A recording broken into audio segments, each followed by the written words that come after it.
Hey all. Excuse me. Welcome to Chris's Daily Read Aloud Magic Treehouse edition. Today we're reading chapters 7 and 8 of Magic Treehouse book number 4, Pirates Past Noon by Mary Pope Osborn. If you haven't read or listened to the previous chapters, those videos should be linked below, and you can find those videos and catch up. So, as we left it, Jack and Annie realized that Captain Kidd's treasure was hiding on the island because the island looked like a whale. Chapter 7 is called Gale's A Blowin. So the treasure must be under that rock, said Annie. Right, said Jack. We'll just have to get back to the island. We'll show Cap'n Bones where the treasure is.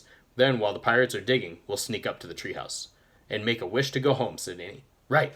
Jack poked his head out the round window of the cabin. Cap'n Bones, sir, he shouted. The pirates took up the cry. Cap'n Bones! Cap'n Bones! Hey! Came a horrible voice. Cap'n Bones stuck his ugly face through the window. His good eye glared at Jack. What do you want, lubbers?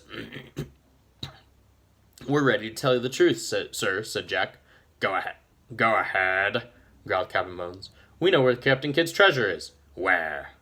We can't just tell you, we have to show you, said Annie. Cap'n Bones gave Jack and Annie a long, hard look. You'll need a rope, said Jack. And shovels, said Annie. Cap'n Bones growled.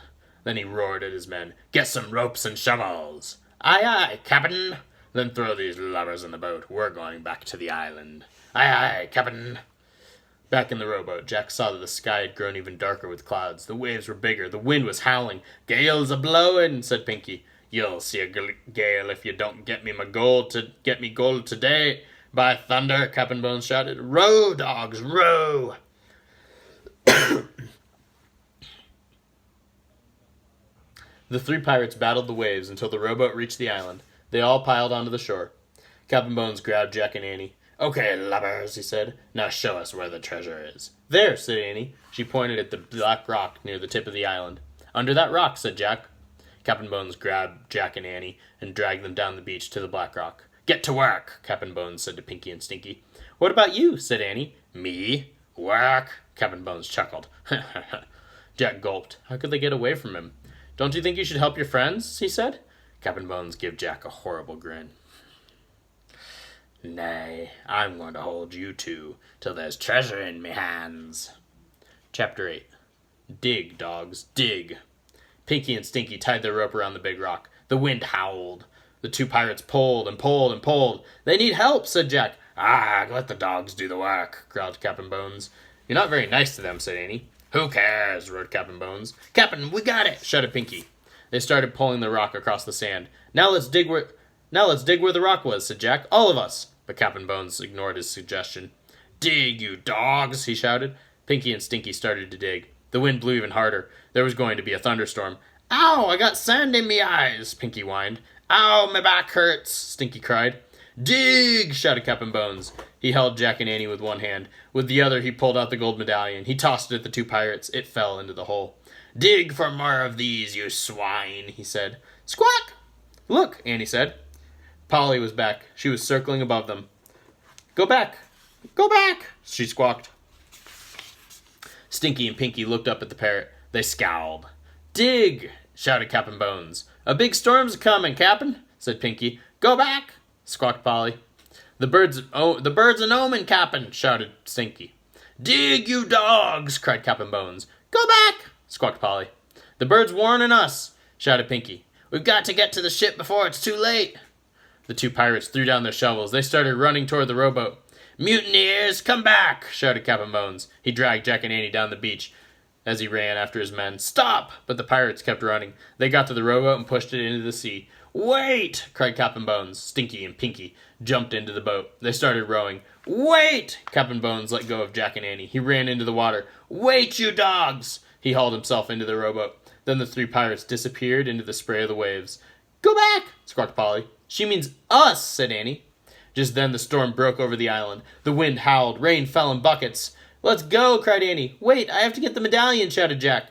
He ran to the hole dug by the pirates. He looked down in it. Even in the dreary light, the medallion was shining. Big fat raindrops were falling into the hole, washing away the sand.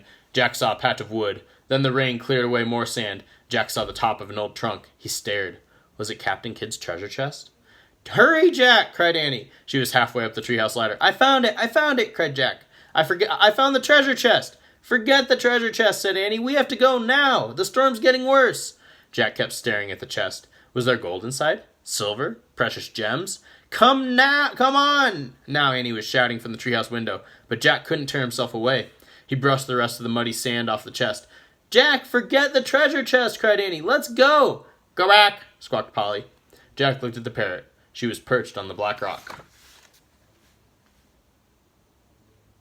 Jack in the storm. He stared into her wise eyes. He thought he knew her. Knew her from somewhere else. Go back, Jack, she said. She sounded like a person. Okay, it was definitely time to go.